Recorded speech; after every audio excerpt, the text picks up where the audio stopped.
సీఎంని కళ్యాణ్ గారిని వద్దని లోకేష్ గారిని చేయాలని టీడీపీలో కొంతమంది అంటున్నారు కదా, దానికి మీ స్పందన ఏంటి బ్రో? అదే శ్రీనివాస్ రెడ్డి ఆయన మొన్న ఒక ఈ మీటింగ్లో మాట్లాడిండు, నారా లోకేష్ గారిని సీఎం చేయాలి, డిప్యూటీ సీఎం చేయాలని చెప్పి ఆయన మాట్లాడిండు.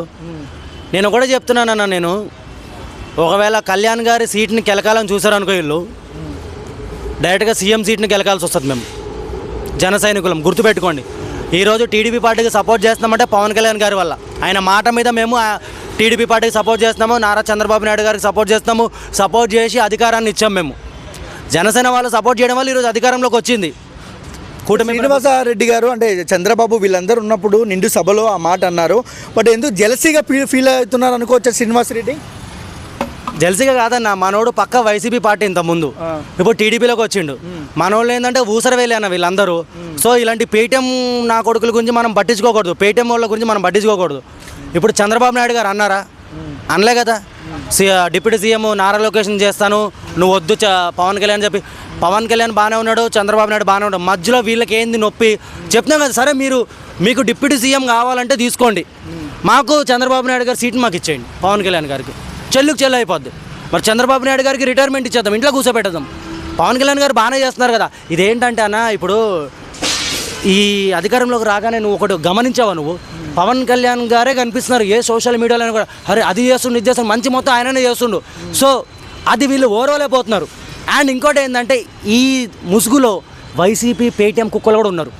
5 రూపాయలకు అమ్ముడుపోయే పేటీఎం నా కొడుకులు వాళ్ళు టీడీపీ అభిమానులన్న ముసుగులో ఉండి కావాలని చెప్పి చిచ్చులు పెడుతున్నారు ఈ జనసేన టీడీపీ మధ్యన. నేను ఒకటే చెప్తున్నా కదన్నా, కళ్యాణ్ గారి కుర్చీని కదిపియాలనుకుంటే మేము సీఎం కుర్చీనే కదిపేస్తాం, గుర్తుపెట్టుకోండి. ఎందుకంటే 175 స్థానాలు వస్తాయని విర్రవిగిన అతన్నే అధాపాతాళానికి తొక్కి 11కి పరిమితం చేసిన వాళ్ళం మేము జనసేన వాళ్ళం, గుర్తుపెట్టుకోండి. ఒక రాత్రిలో ఆంధ్రప్రదేశ్ తలరాతనే మార్చేసిండు కళ్యాణ్, అది గుర్తుపెట్టుకోండి.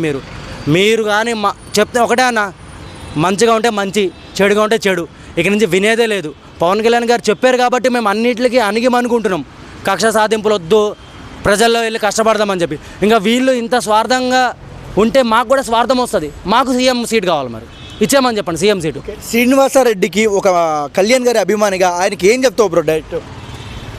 ఇగోండి శ్రీనివాస్ రెడ్డి గారు, మీ నారా లోకేష్ గారు మీకు డిప్యూటీ సీఎం అవ్వాలి, పవన్ కళ్యాణ్ గారు ఏం చెయ్యలేదు అని మీరు అనుకుంటే మేము కూడా మీకు ఒకటే హెచ్చరిస్తున్నాము, మీకు డిప్యూటీ సీఎం సీట్ మేము ఇస్తాం, పవన్ కళ్యాణ్ గారిని సీఎం చేసేయండి.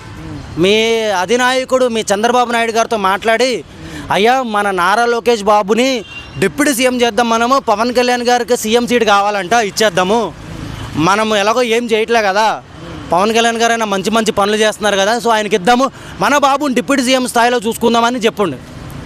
ఎందుకురా లేనిపోయిన మాటలు ఇవన్నీ, లుచ్చా మాటలు అన్న ఇవన్నీ. చంద్రబాబు నాయుడు బాగానే ఉన్నాడు, పవన్ కళ్యాణ్ బాగానే ఉన్నాడు, మధ్యలో ఇలాంటి వాళ్ళ వల్లనే ఇదంతా.